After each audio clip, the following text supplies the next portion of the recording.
Some nights I still can't escape the chaos of my mind, a biological mystery, a family torn apart, and the question, did I make the right choice?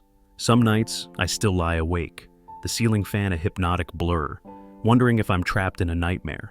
Ashley's twins, my son, and, well, another man's son. It's a sentence that defies logic, a biological anomaly that's now the relentless reality of my life. And the question of whether I did the right thing bringing her back continues to gnaw at the back of my mind. Let me rewind to the before the gym, before the parties, before Chad. Ashley and I met at a bookstore. I reached for a worn copy of 100 Years of Solitude, and she did the same. Our hands brushed. Corny, I know, but the connection was immediate. We spent hours discussing Marquez, shared dreams of traveling South America, and swapped awkward childhood stories. She was warm, witty, and possessed an incredible laugh that could illuminate any room. We married 2 years later in a small ceremony by the lake where we had our first picnic. Those early years were idyllic, comfortable, happy, a love that felt like a warm blanket on a cold day. I genuinely believed we were soulmates. Then 22 hit. Her job at the law firm became unbearable. The long hours, the demanding clients, the constant pressure to bill crushed her. She came home exhausted, withdrawn, barely able to eat. Our conversations dwindled, replaced by strained silences. She lost her spark, the light in her eyes dimmed. I tried everything. Weekend getaways, romantic dinners, simply holding her hand and listening, but nothing seemed to break through the darkness. That's when I suggested the gym. I'd found solace in exercise after my startup failed, leaving me in debt and battling depression. The gym provided structure, accomplishment, a physical outlet for my frustration. I hoped it could do the same for her. She resisted at first, citing lack of time and energy, but I persisted, gently nudging, reminding her of her strength. Eventually, she agreed. We started going together a few times a week. I'd spot her on the weights, cheer her on when she wanted to quit, try to make it fun. It worked. Slowly, she transformed. Her body changed, of course. She lost weight, gained muscle, her clothes fit differently, but the real change was internal.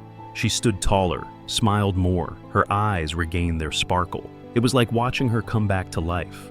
But somewhere along the line, that transformation took a sinister turn. The confidence morphed into arrogance, the happiness became a mask. Gym friends turned into late-night outings, clubbing, parties where I wasn't welcome. Work events became a constant excuse for her absence. I'd come home to an empty house, the silence deafening, trying to convince myself everything was okay. Then came the flirting. I saw it myself at a colleague's birthday party, the way she laughed too loudly at his jokes, touched his arm too casually, looked at him with an almost predatory gleam. It was subtle, but unmistakable. It was desire, attraction, someone no longer interested in what she had at home. That night, the confrontation was ugly.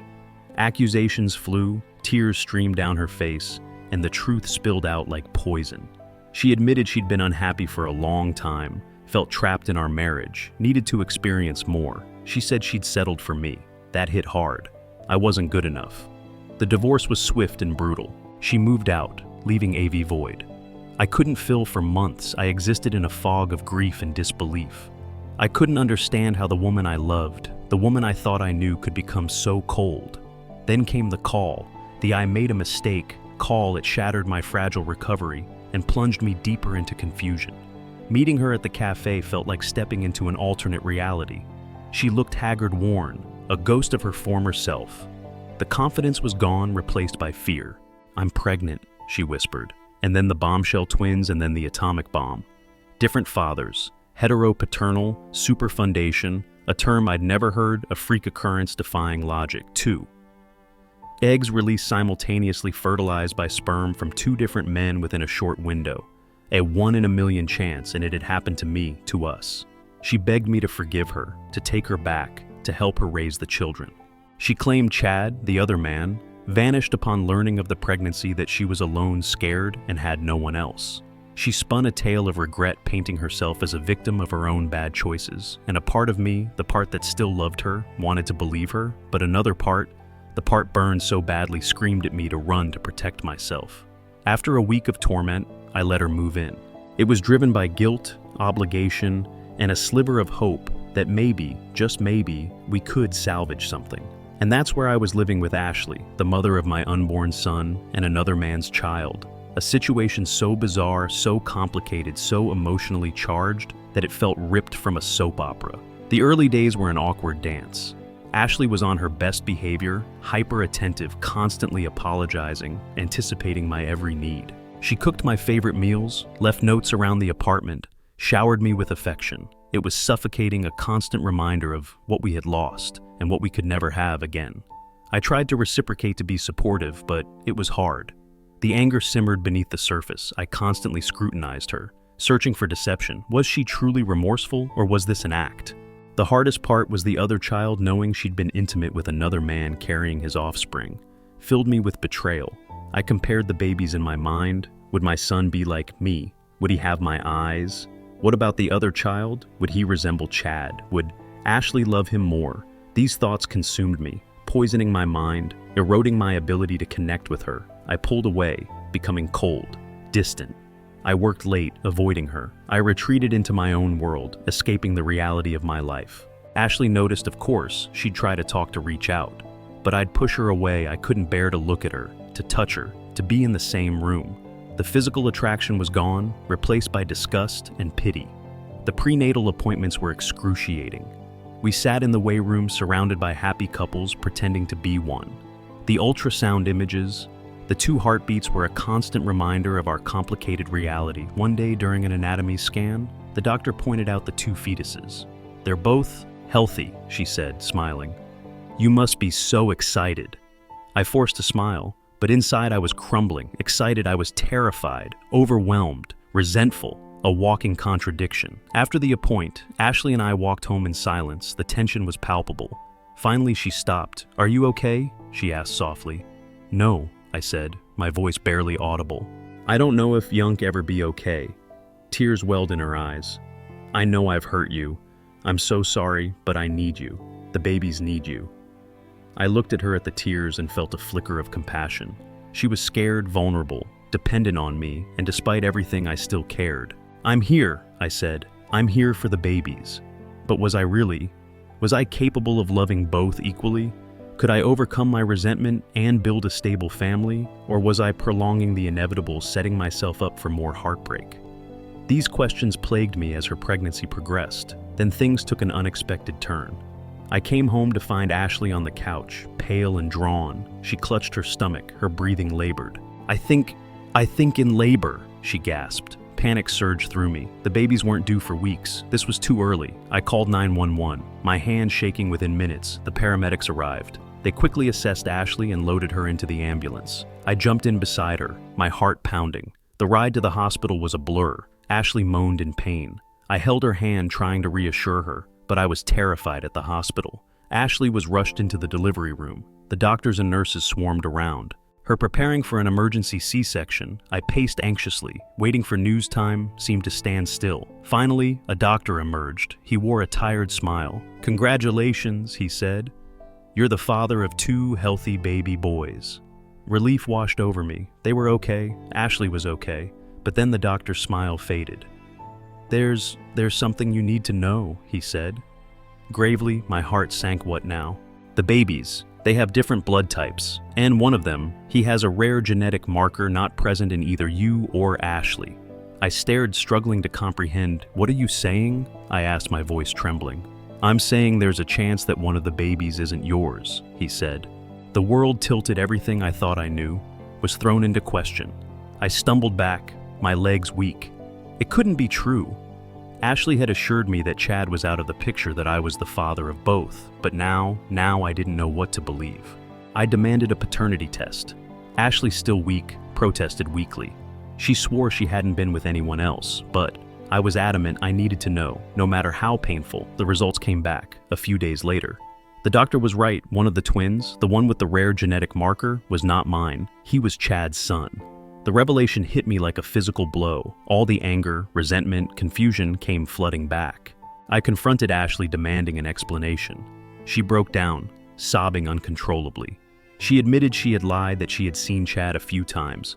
After we had supposedly reconciled, she claimed it was a mistake, a moment of weakness, that she regretted it deeply. But I couldn't forgive her, not this time. This was too much betrayal, deception, pain. I told her to leave. I couldn't bear to be in the same room, to look at her, to breathe the same air. She begged me to reconsider, to think of the babies, but my mind was made up. I was done. She packed her bags and left, taking Chad's son with her.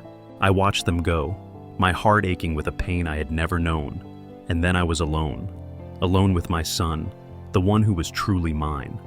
I looked down at him, at his tiny face, at his innocent eyes, and felt a surge of love. He was my son, my flesh and blood. He was the only good thing to come out of this mess. But even as I held him close, I couldn't shake the feeling that something was missing. A piece of my heart, a part of my soul had been ripped away. I was a father, yes, but I was also a victim. Victim of betrayal, deception, circumstance, and I didn't know how to move forward, how to raise my son in a world that had become so tainted, so corrupt, so full of pain. The weeks that followed were a blur of sleepless nights, diaper changes, and feedings. I was functioning on autopilot, going through the motions of fatherhood without truly feeling anything. My friends and family tried to be supportive, but they couldn't understand. They couldn't comprehend the depth of my pain, the complexity of my situation. I felt isolated, alone, trapped in a nightmare I couldn't escape. One day, as I sat in the park with my son, watching him sleep peacefully in his stroller, I saw Ashley. She sat on a bench across the way, holding Chad's son.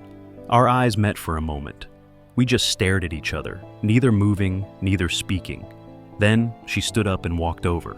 "Can we talk?" she asked, her voice barely audible. I hesitated, then nodded. We sat on a nearby bench, facing each other. The two babies were asleep, oblivious to the tension between us. "I know I've hurt you," Ashley said, her voice trembling. "And I'm so sorry. I don't expect you to forgive me, but I want you to know that I never meant to cause you this much pain." I looked at her, at the sadness in her eyes, and felt a flicker of sympathy. She was hurting too. She had made mistakes, terrible mistakes, but she was still a human being.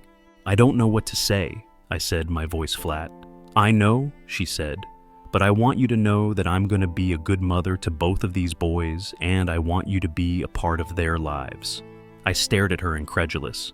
"You want me to be a part of Chad's son's life?" I asked. "Yes," she said.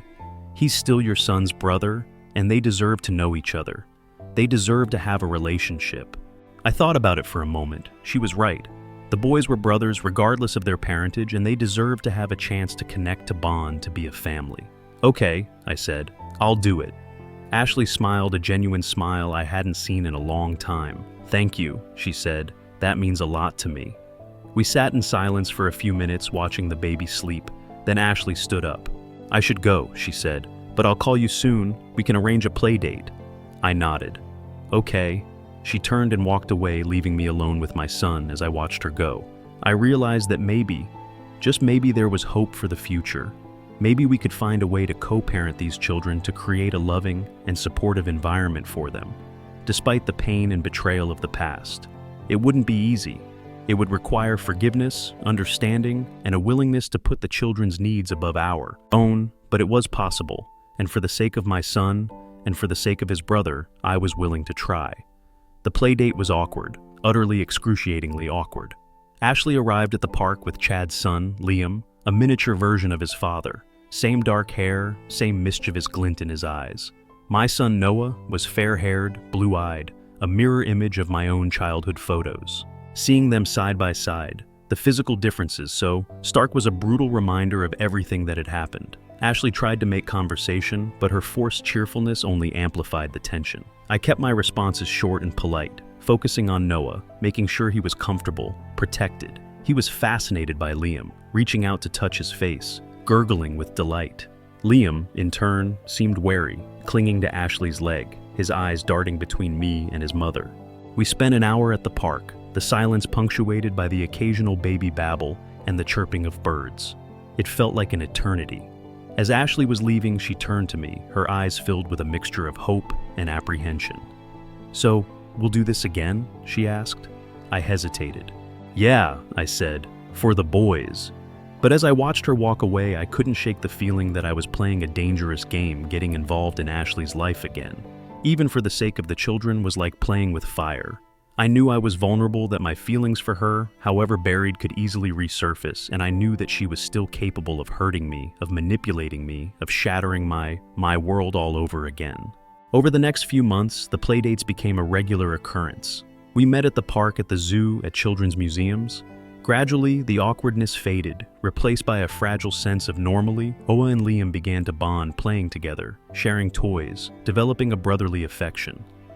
Ashley and I, too, started to relax around each other.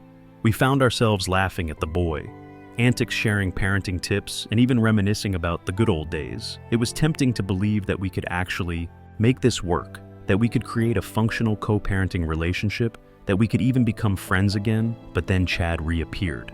It happened on a Saturday afternoon. Ashley and I were at the park with the boys when a man approached us. He was tall, muscular, with dark hair and a confident swagger. It was Chad. He introduced himself to me, his eyes cold and assessing. He then turned to Ashley, his voice softening. "Hey," he said. "It's been a while." Ashley looked flustered, her cheeks flushed. She introduced him to the boys, telling them that he was Liam's daddy. Liam's face lit up. He ran to Chad, wrapping his arms around his legs. Chad picked him up, showering him with kisses. I watched the scene unfold, my stomach turning with jealousy and resentment.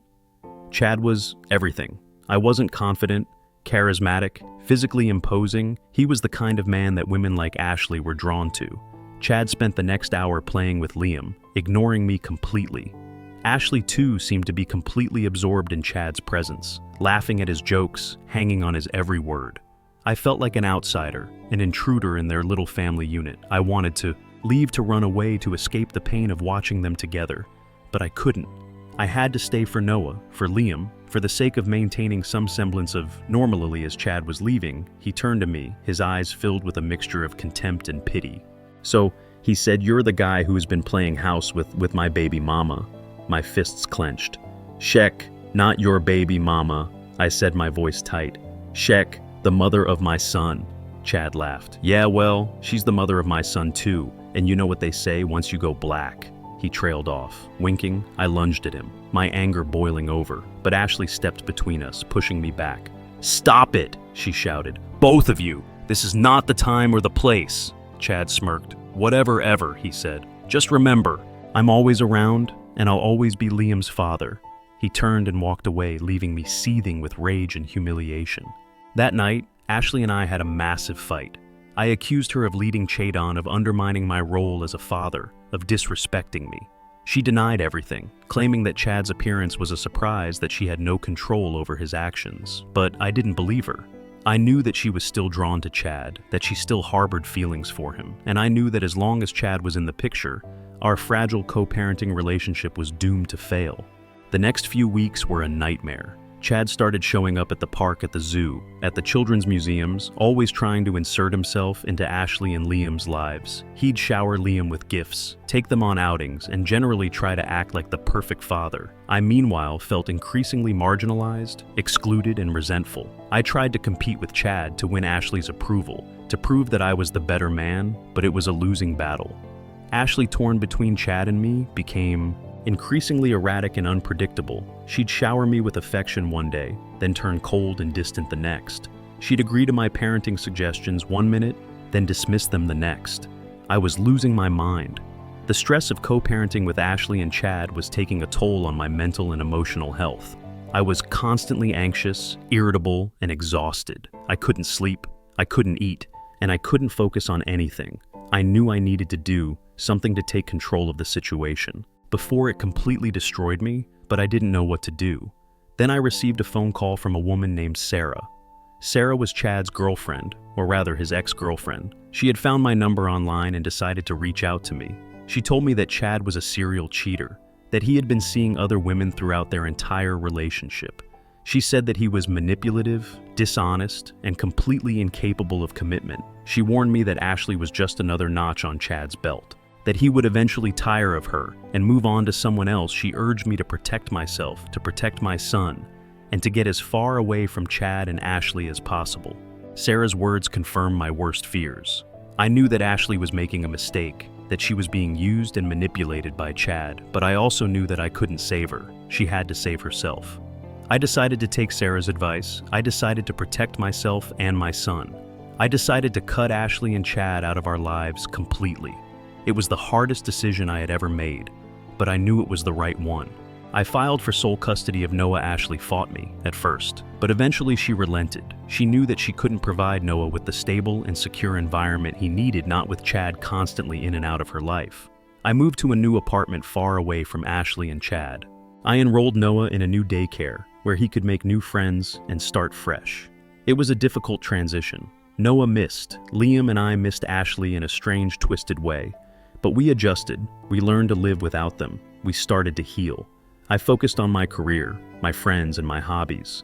I started dating again, cautiously, tentatively. I met some nice women, but none of them could compare to Ashley. I knew that I would never truly get over her. She would always be a part of my life, a reminder of the pain and betrayal I had endured. But I also knew that I couldn't let her define me. I couldn't let her ruin my life. I had to move on to create a new future for myself and my son. One day, about a year after I had cut Ashley out of my life, I received a letter in the mail. It was from her. She told me that she had left Chad. She had finally realized that he was no good for her, that he was incapable of loving her or committing to her. She said that she was sorry for everything she had done, for all the pain she had caused me. She asked for my forgiveness, not for herself, but for the sake of Noah and Liam. She said that she wanted to be a part of their lives again, that she wanted to be a good mother to them both. I read the letter, my heart aching with a mixture of sadness and compassion. I knew that Ashley was telling the truth.